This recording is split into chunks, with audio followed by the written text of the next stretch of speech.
Komunikasi dari atas ke bawah ini tadi ada kelemahannya. Salah satunya tadi ada penyaringan informasi atau sensor informasi dari atasan ke bawah. Dengan kata lain, pesan yang diterima bawahan bisa saja tidak sesuai dengan aslinya. Nah, kemudian komunikasi dari bawah ke atas atau dari bottom up. Kebaikannya dari komunikasi bottom up ini adalah memecahkan masalah-masalah ya, yang dari organisasi itu dari aspirasi ya, aspirasi dari bawah ya, ini bagusnya itu ya, sehingga manajemen tahu ya masalah yang terjadi di bawah itu terjadi apa ya. Tentu saja ini butuh keterlibatan ya dalam hari ini masyarakat karyawan ya, dulu dalam pengambilan keputusan ya. Untuk mencapai keberhasilan dari komunikasi ini adalah Pak Manajer harus percaya kepada bawahannya. Nah, cuman kelemahannya kalau manajer ini tidak percaya, ya ini bisa akan berakibat fatal ya karena manajer merasa curiga ya tidak percaya terhadap informasi. Nah, salah satu kelemahan yang lain dari komunikasi ini adalah apabila karyawan itu memberikan informasi yang asal saja ya, asal atau istilah ABS, asal Bapak senang ya. Jadi yang kesan-kesan negatif yang tidak disenangi oleh manajer cenderung disimpan dan tidak disampaikan. Ya karena kenapa? Ya karena karyawan beranggapan bahwa hanya dengan melaporkan hal baik-baik saja ia dapat menjaga atau menyelamatkan posisinya serta mendapatkan rasa aman dalam organisasi tersebut. Kalau seorang bawahan memberikan informasi yang negatif, seperti munculnya kegagalan pemasaran, kebocoran anggaran, menumpuknya hutang, dan lain-lain, berarti kinerja yang ada tidak baik. Ya, tentu saja bawahan itu tidak ingin prestasinya akan turun gara-gara melaporkan hal-hal yang semacam ini. Kemudian yang berikutnya ini adalah komunikasi horizontal. Maaf.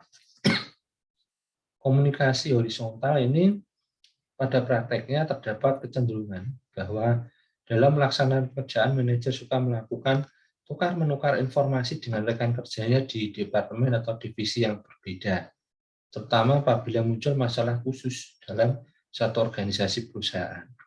Komunikasi horizontal ini bersifat koordinatif di antara mereka ya, jadi yang posisinya sederajat.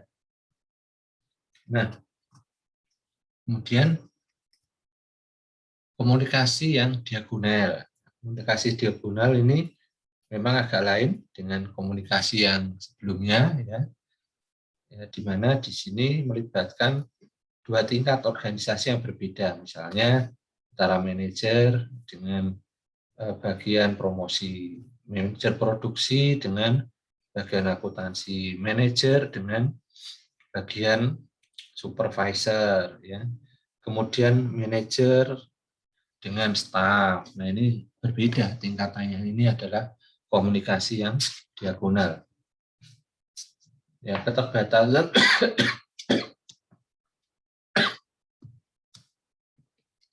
Nah, ini gambar, ini komunikasi dari atas ke bawah ini ya. Dari manajer ke bawah ini panahnya turun.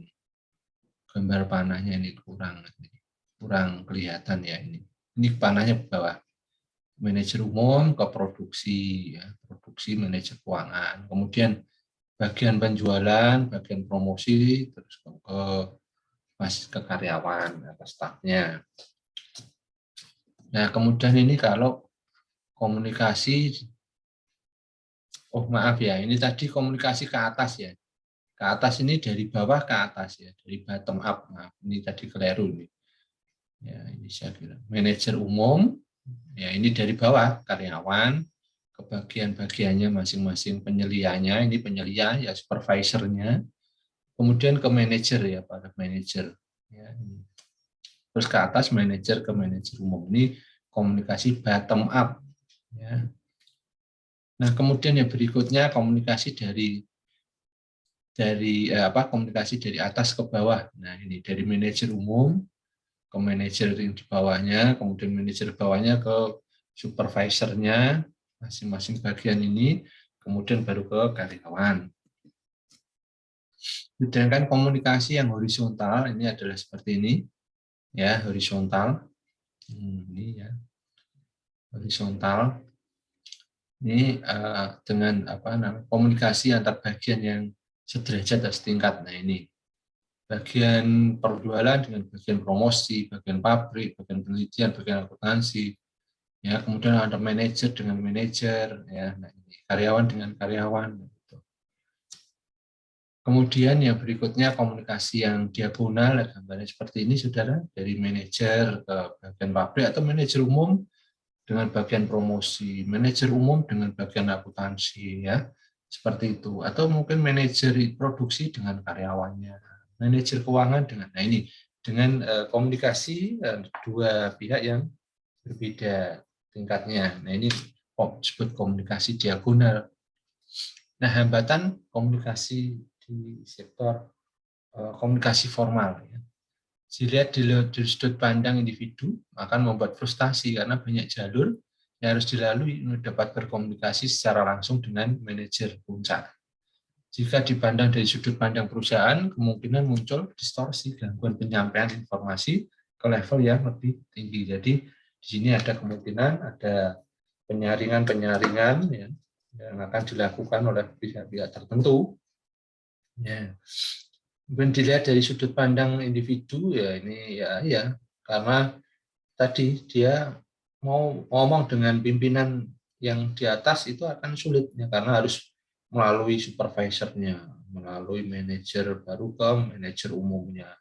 Nah ini tentu saja kalau hal-hal yang semacam ini, misalnya ada ide, ada gagasannya bagus, tentu saja ini akan sulit ya. Nah, kemudian juga kalau misal mau menyampaikan gagasan, tentu saja dari bawah ya. Nanti disaring supervisornya, disaring oleh manajernya, ya. Tentu saja nanti sampai di atas ya. Nanti yang punya ide, nanti bisa saja nanti idenya diambil oleh entah manajernya atau supervisornya. Nah seperti itu. Ya. Kemudian dari sudut pandang perusahaan, ya sudut pandang perusahaan ya makin besar jalur ini akan muncul distorsi, ya, distorsi atau gangguan. Ya, setiap pesan yang akan mengalir dari atas maupun bawah memungkinkan adanya perubahan dari sifat dari pesan aslinya. Ya, salah satu cara untuk mengatasinya adalah dengan mengurangi jumlah level tingkatan dalam organisasi. Tentu saja semakin sedikit jalur komunikasi, kemungkinan terjadinya kesalahpahaman akan semakin kecil. Ya, tuh. Nah, ini jadi rentang kendali dari organisasi semakin kecil akan mengurangi terjadinya distorsi. Oke, seperti itu ya. Kemudian komunikasi informal. Ini dalam jaringan komunikasi informal, orang-orang dalam satu organisasi, jenjang organisasi, pangkat, kedudukan, jabatan dapat berkomunikasi secara leluasa.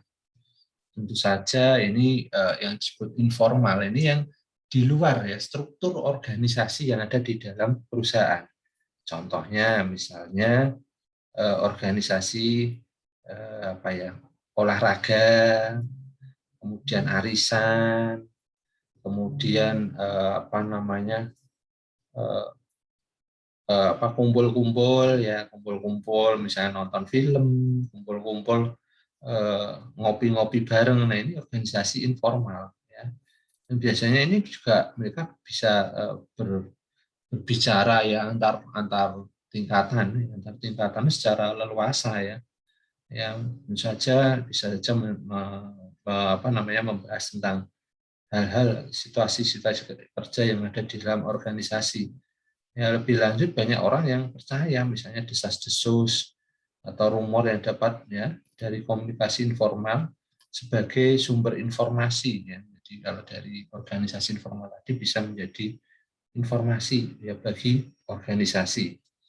Ya, kadang-kadang juga apa ya, informasi-informasi tadi bisa saja informasi yang apa ya, eh, tidak benar, bisa saja ya. Ya. Nah, seperti itu saudara. Jadi kadang-kadang juga informasi yang tidak benar tadi akan mempengaruhi juga ya organisasi. Ya, ini bisa di cross check dengan misalnya dengan manajernya atau ini secara langsung karena ini organisasi yang informal. Artinya apa? Tidak terstruktur ya, tidak dalam struktur organisasi itu tidak. Nah, kemudian berikutnya ini ya ini gambarnya ya. Ini misalnya ini ngopi-ngopi bareng, bisa aja bagian promosi ngopi bareng sama manajer umumnya atau arisan ya, arisan dengan antar bagian, bisa ada dengan beda level seperti itu. Kemudian beberapa kegiatan organisasi, nah ini tadi sudah saya bahas ya di awal ya, ini kaitannya ini tujuan untuk membuat pelaksanaan keputusan, mengukur prestasi, kemudian merekrut dan mengembangkan staf, pelayanan pelanggan, negosiasi dengan pemasok, membuat produk, berinteraksi dengan peraturan yang ada. Kemudian cara mengelola komunikasi, ya, ini ada pesan-pesan yang rutin. Nah, pesan rutin itu apa ya? Pesan-pesan yang apa namanya selalu terjadi dan jumlah apa namanya selalu terjadi. Ya, ini. Dalam hal ini, manajer organisasi perlu menentukan prioritas ya, pesan. Bisa saja surat ditujukan untuk waktu, sumber-sumber ya, untuk yang tertentu, misalnya untuk apa misalnya surat untuk apa namanya untuk surat tagihan, kemudian surat bukti faktur. Nah ini tentu saja bukti pembeliannya, akuntansi dan sebagainya ini kan rutin ya seperti ini. Ini organisasi juga harus apa ya istilahnya menghitung ya waktu, tenaga dan biaya untuk membuat hal-hal tersebut ya. Nah, ini bagaimana apa mengetik hal apa namanya pesan-pesan yang rutin tadi secara cepat misalnya seperti itu ini juga penting ya. Kemudian jika sebuah surat disampaikan dengan beban informasi yang mungkin akan lebih baik pesan disampaikan dengan cara lain. Ya, misalnya kalau dengan surat itu ya bertele-tele ya lebih baik menggunakan telepon. Ya. Dalam satu organisasi mungkin terdapat jumlah memo yang berlebihan dan tidak berguna. Dan juga banyak pertemuan atau rapat yang sia-sia, membuang-buang waktu yang tidak ada hasilnya. Nah, kemudian ini perlu dievaluasi ya sehingga pesan rutin ini bisa efektif ya. Ini mengurangi ya.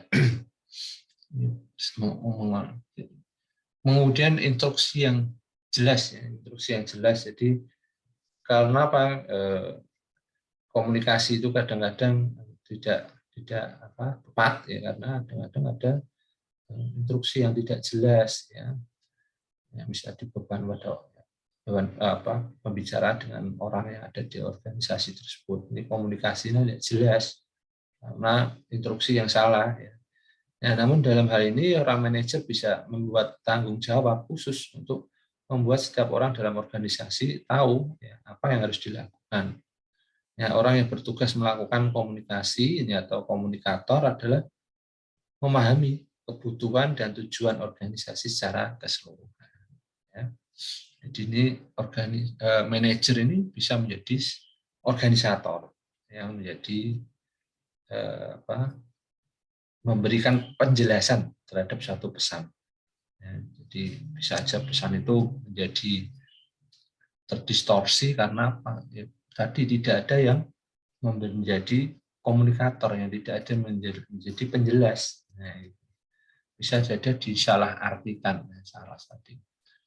Nah, kemudian mendelegasikan tanggung jawab secara keseluruhan dapat tujuan organisasi dapat tercapai secara keseluruhan bila manajer mempunyai kepercayaan ya, bahwa orang lain dapat menyelesaikan pekerjaan yang dibebankan pada mereka.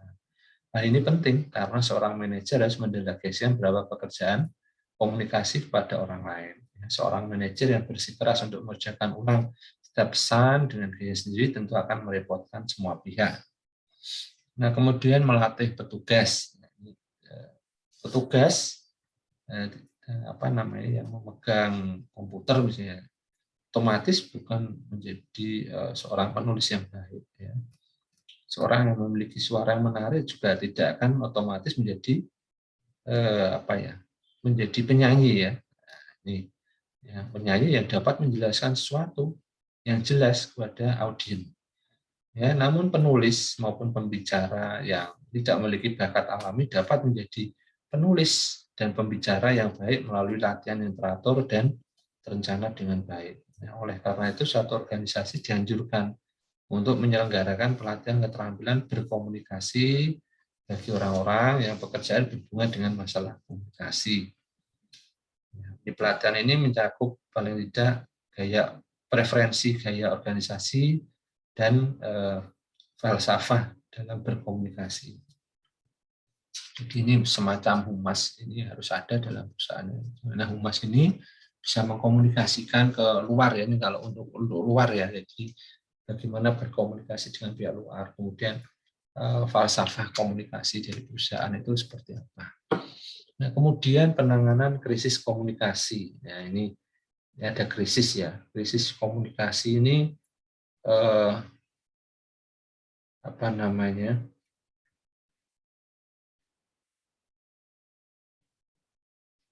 sering terjadi ya.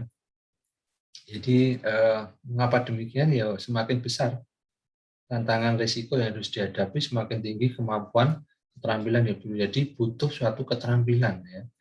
Jadi semakin sering terjadi krisis, maka butuh keterampilan yang semakin tinggi. Nah, krisis ini merupakan suatu ajang ya, uji coba ya, untuk uji coba komunikasi yang sangat menarik, sangat menantang. Jadi apabila ada satu perusahaan yang menghadapi satu masalah, ini perlu ada seorang komunikator yang memiliki keterampilan. Nah, keterampilan ini ya, keterampilan komunikasi ini yang untuk sampai berkomunikasi juga keterampilan untuk mengatasi satu masalah, nah, membuat solusi. Nah, itu. Oke, ini yang terus keterampilannya apa? Ya, bagaimana meningkatkannya? Tentu saja Anda harus banyak membaca, harus banyak mendengarkan, kemudian membuat percakapan yang menarik, melakukan wawancara, berdiskusi, berpidato dan presentasi, menulis surat dan laporan. Dan saja ini perlu dilatih ya. Saudara harus sering-sering baca buku-buku pengetahuan. Ya, tentu saja ini bisa meningkatkan wawasan, kemudian mendengarkan. Ya, seperti itu, saudara. Dari Pak Dwi, mungkin nanti kalau ada pertanyaan, silahkan adik-adik bertanya melalui kolom diskusi. Ya. Atau mungkin kalau ada yang bisa menjawab, silahkan dijawab di kolom diskusi juga.